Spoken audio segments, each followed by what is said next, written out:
It's Monday, December 15th. In the headlines, Health Ministry expands psychosocial support for Hurricane Melissa victims. In business news, Pension Group urges legislation change to help with hurricane recovery.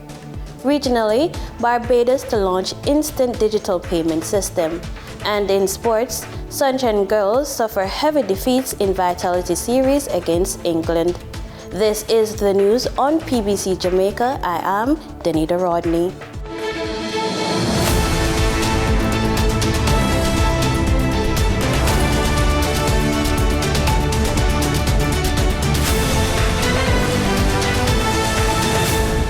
The Ministry of Health and Wellness is stepping up psychosocial support for persons affected by Hurricane Melissa, reaching thousands of residents and healthcare workers across the island.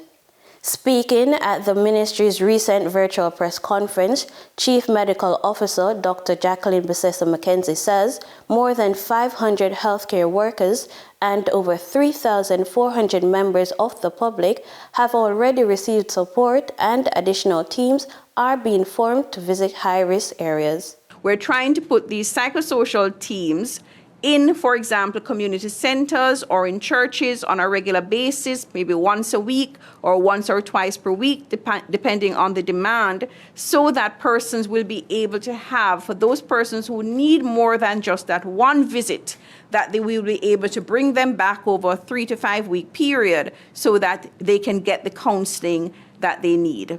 She knows that the ministry is seeking to train more than 3,000 persons to be able to deliver more than 200,000 interactions over the coming months. Now, in terms of the operationalizing of the mental health psychosocial support,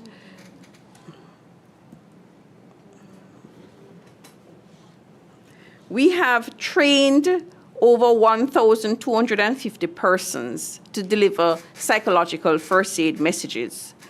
Our target is to train over 3,000 persons. What it is that we want to do with these 3,000 persons? Our target is over 200,000 interactions for persons in the target areas, in the heavily affected parishes. What is psychological first aid? Psychological first aid will provide the persons that are trained and the persons that they reach with the information that they're able to provide some support for persons where they are. She emphasized that the initiative aims to equip service providers with essential knowledge and skills to help people overcome challenges effectively.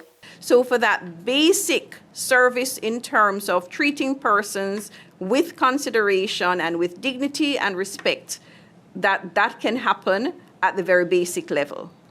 What we expect also is that knowledge will translate into the next step, where it is within communities and within families that kind of support is provided. So persons understand what it is that persons are going through and are able to pick up on certain things that they will be trained on and be trained on what it is that they are to say, so that within the community and within the family we can provide support.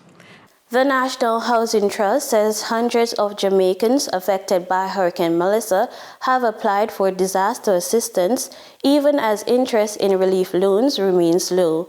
The update came during Wednesday's sitting of Parliament's Public Administration and Appropriations Committee. Managing Director of the National Housing Trust, Martin Miller, told the committee that to date, 667 applications have been received for the Disaster Relief Grant, which provides direct financial assistance to contributors and other eligible groups whose properties were damaged by the hurricane. To date, we would have received 667.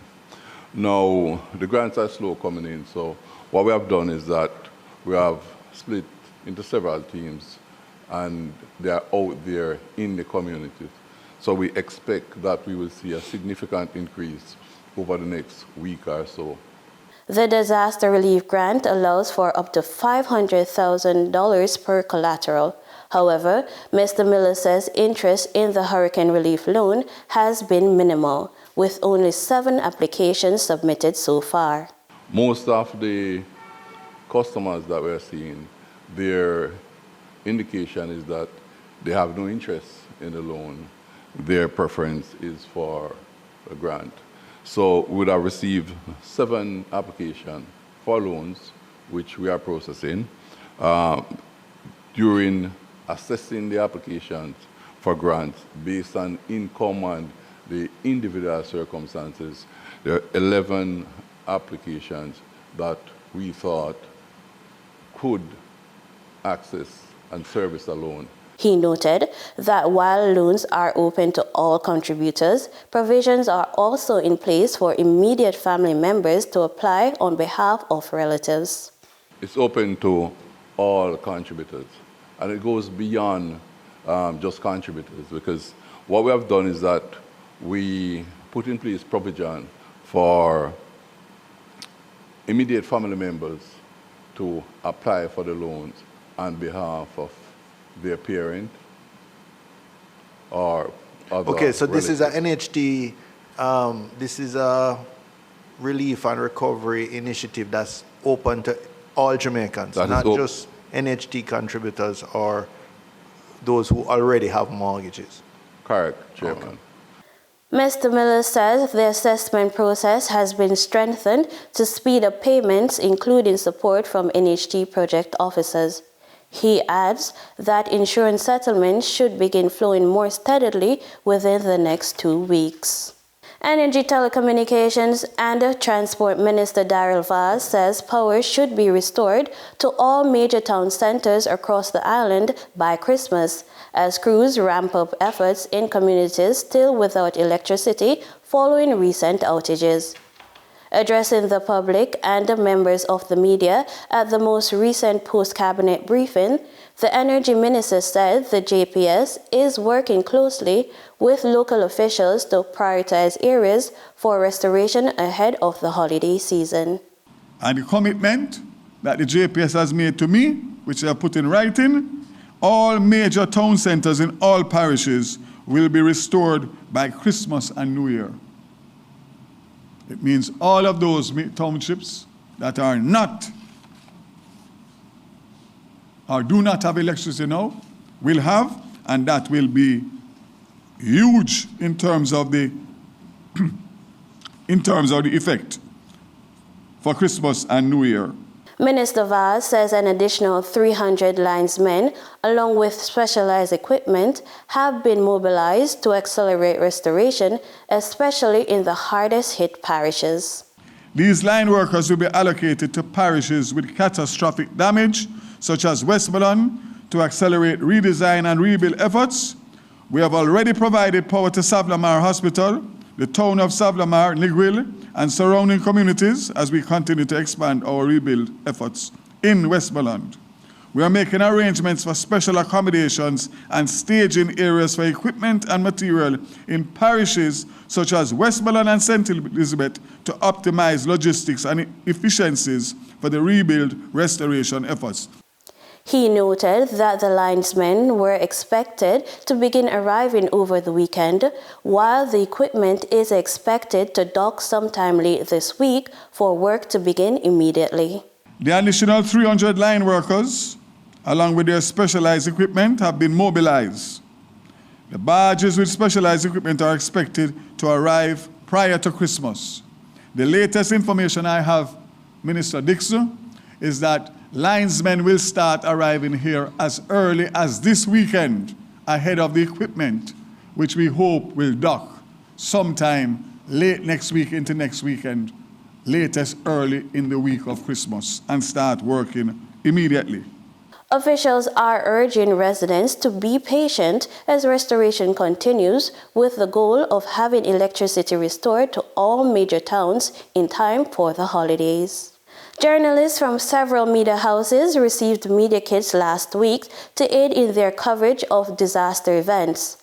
The move was done through a partnership between the Media Institute of the Caribbean, MIC, and the British High Commission Jamaica. The handover was held at the Carmack Research Institute at the University of the West Indies, Mona. Chanel Matthews was there and she filed this report. MIC President Kiran Maharaj says the Media Institute of the Caribbean will continue to promote disaster resilience for media houses and journalists across the region. We have been able to afford the opportunity to give these media kits to worthy journalists. So we had a program throughout the year where we actually had several media houses across the Caribbean do disaster risk assessments, and many of them were able to put together their continuity plans in the event something like Melissa happened. When Melissa happened, it was very unfortunate, but we know that some people were a bit more prepared. So the kits we are distributing today are going to Zip and Irie FM, who successfully completed their disaster resilience plan, and it was very good, it was excellent. And we are also giving some of the equipment to 2 journalists who lost equipment due to Hurricane Melissa. She says the ongoing training and equipment will help strengthen the capacity of journalists to serve the public during crises. MIC is all about helping build the capacity of journalists throughout the region. And I think it was, personally, for me, my experience out of Hurricanes Irma and Maria. And having gone into Dominica a little bit after that had happened, and we did a documentary on the rebuild, and we realized this was not easy. So since 2017, I've been on a drive to try to get emergency equipment for the media. Very often, the media is not treated as the first responders that we are. Media is the bridge, is the communication bridge between what is happening with the authorities and government and the disaster management agencies, as well as the public. British High Commissioner to Jamaica, Her Excellency Alicia Herbert, is encouraging the public to support journalists, especially in times of disaster. I think in the wake of any disaster, I think it's important to reflect. And journalists, as we know, are hugely important before a disaster strikes, be it natural disaster or otherwise, during that process and indeed afterwards. And they are there at the front line recording what's going on in the preparation, during as well as after.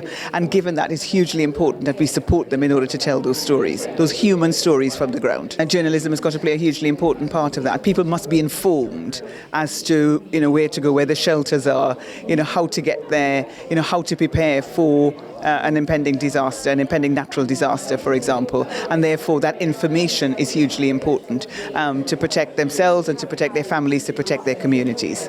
Reporting for the news on PBCJ, I'm Chanel Matthews. Time now for the business report with Denise Williams.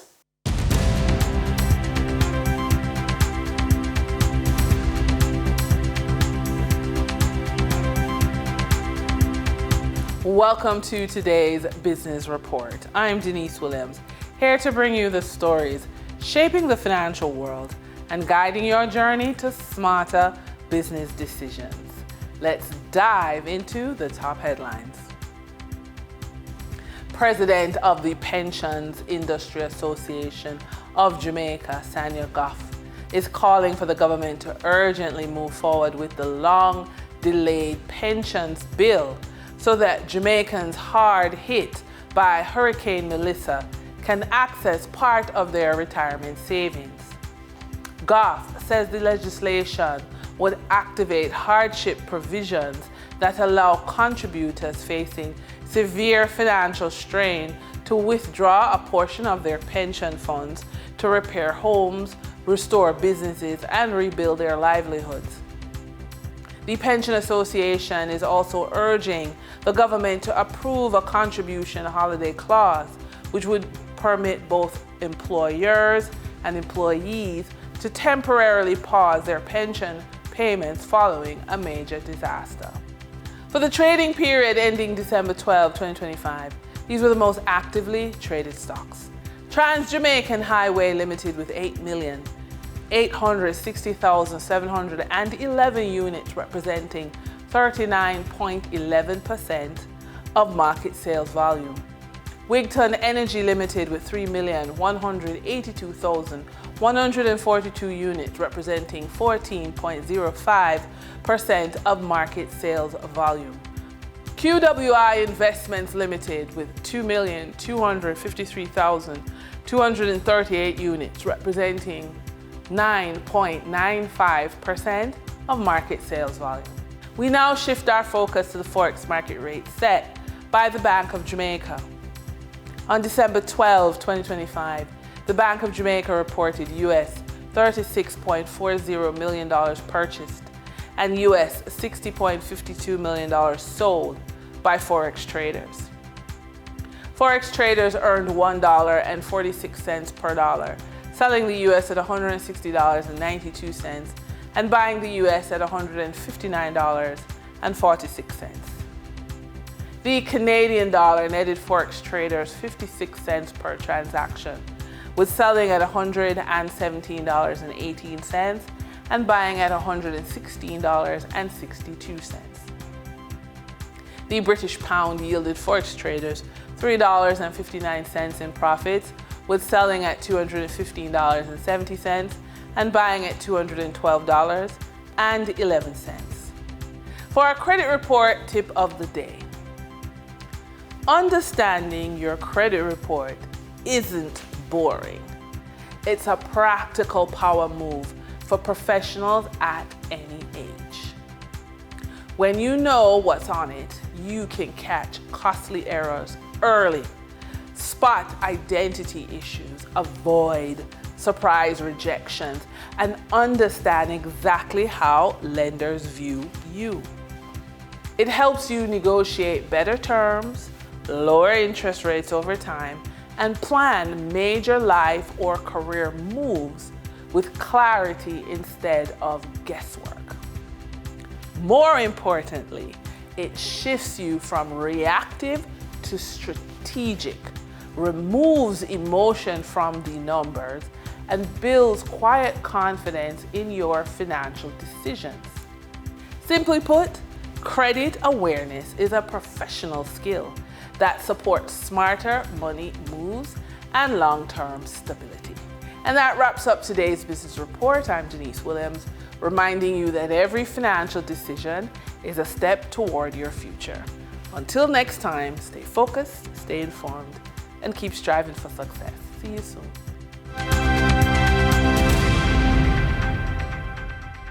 In regional news, the government says Barbados is on the brink of a major transformation in how money moves through the economy. On Friday, Minister in the Ministry of Finance, Ryan Strawn, outlined amendments to the National Payment System Bill, paving the way for real-time digital payments through the new BIMPay platform. Deanza Roberts tells us more. Barbados is preparing to modernize every aspect of how people spend, send and receive money.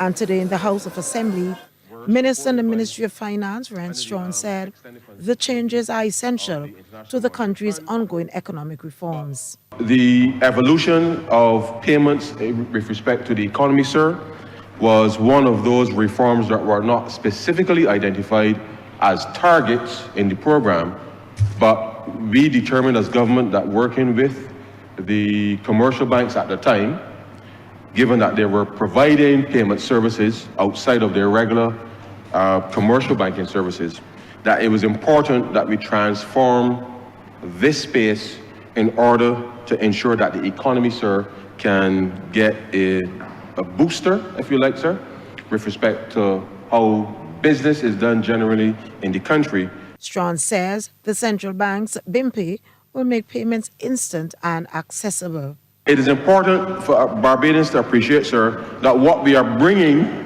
is the ability for you, as I said, you don't have to link your bank account to it.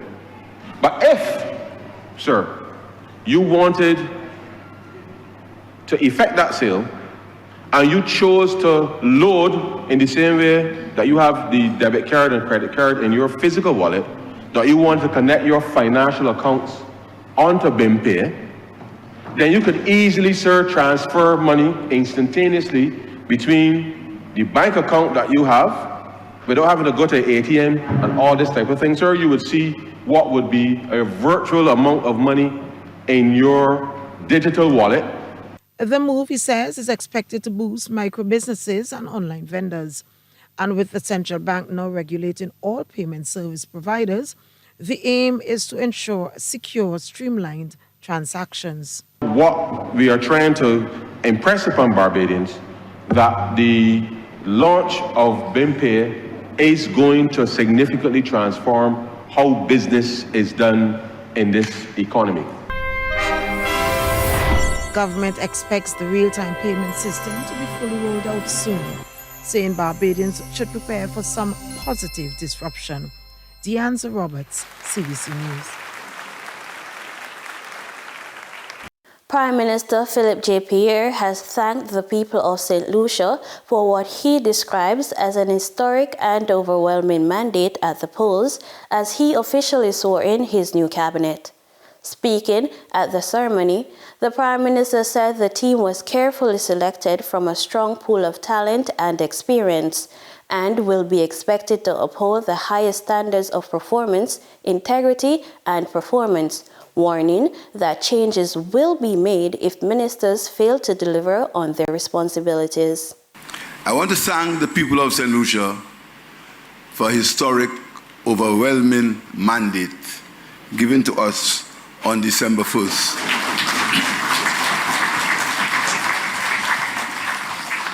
Having secured that mandate, a mandate that was clearly given by the people, it is our job to move forward together. I was fortunate to have a pool of talent, experience, which made the task of putting a cabinet together very challenging. I am pleased, and I'm sure that the public will be pleased with the composition of the cabinet, as it will be able to successfully drive the government's agenda over this new term. In allocating ministerial responsibilities, I was mindful of preserving a balanced mix of continuity, productivity, and meritocracy. Ministers within my cabinet will be expected to conduct themselves with the highest levels of professionalism, integrity, and effectiveness. I wish to make it clear that the current composition of the cabinet is not a permanent construct. Changes will be made when and whenever necessary, and particularly if ministers do not live up to their responsibilities. Caribbean climate experts are warning that the upcoming dry season could significantly impact water supply, agriculture, health, energy, and tourism. The alert comes from the Caribbean Climate Outlook Forum held in St. Kitts, where specialists assess risks for the next 3 to 6 months and urge stronger regional preparedness. More from SKN Newsline's Andrew Huey. The Dry Season Caribbean Climate Outlook Forum, CARICOF, was recently held in St. Kitts and Nevis at the St. Kitts Marriott Resort. Meteorological and climate experts from across the region gathered at the event, which offered key insights into the upcoming dry season and its potential impacts on critical sectors throughout the Caribbean. Cedric Van Meerbeek, climatologist at the Climate Institute of Meteorology and Hydrology in Barbados, outlined the purpose and context of the meeting held at the Marriott. To impact the region in terms of impacts such as on the water sector, on the agriculture sector, on the health sector, for disaster risk management, for energy, and for tourism over the next 3 to 6 months. That's our first goal, and we just presented the outlook before the recording here. The next thing we're going to do is learning to interpret what is the forecast and the impacts of the forecast to start to know how to build contingency planning into our sectors. What measures do we need to take as a result of what we see or what we expect to see in the next few months? The third thing we're doing, and that's every 6 months, we also try to build the region's capacity to produce the climate information, but also to absorb the climate information into our decision making. So in essence, the climate forecast and climate information becomes decision support for the socioeconomic sectors that are most affected by climate. He further noted that a range of strategies is being implemented to disseminate the forum's findings to stakeholders across the region. First of all, we disseminate with our meteorological offices throughout the Caribbean, and they can then downscale the information, make it tailored to their country's context. Secondly, we work with the media. It's very important that we also understand as meteorologists and climatologists that we need to speak plain English. So working together with media professionals has been helping us to actually change the tone of our messages to be more valuable to the global, to the general public. Then we also work with our 6 socioeconomic sectors that are mostly impacted by climate. And we do that through a formal arrangement in the Caribbean that has been going on now for 11 years. The forum was facilitated and hosted in St. Kitts by the St. Christopher Air and Seaports Authority, SCASPA. In an interview with SK Newsline, SCASPA CEO Adiola Moore explained the agency's involvement and support in hosting the event. And SCASPA is here because the meteorology department falls under our purview at SCASPA, and it is very important for us to be here to show our support on what we can do and the support we intend to pledge towards that department in mitigating strategies towards climate variability and climate change initiatives. As the Caribbean enters the dry season, typically marked by reduced rainfall, water shortages, increased drought risk, and impacts on agriculture and public health, CARICOF remains a crucial regional mechanism for strengthening early warning systems, improving preparedness, and supporting climate-informed decision-making. Audrey Huey, SKN Newsline. In sports, we go courtside with news on netball. National Senior Netball head coach Sasha Gay Henry says she is deeply disappointed with the Sunshine Girls' performance in their 2-match Vitality Series against the England Roses. Jamaica, fielding a largely inexperienced team due to the absence of 7 senior players, suffered heavy defeats in both matches, losing 80-37 in the opening game and 81-30 in the second at London's Copper Box Arena. The series exposed clear weaknesses, particularly in mid-court play, decision-making, and team structure. Despite the losses, the experience is seen as a valuable learning opportunity for the young squad as they prepare for future competitions. The team now faces the task of improving discipline, rotations, and overall performance to return stronger in their next series. And that's the news on PBCJ. You can follow us on our social media platforms at PBCJamaica. Thanks for watching.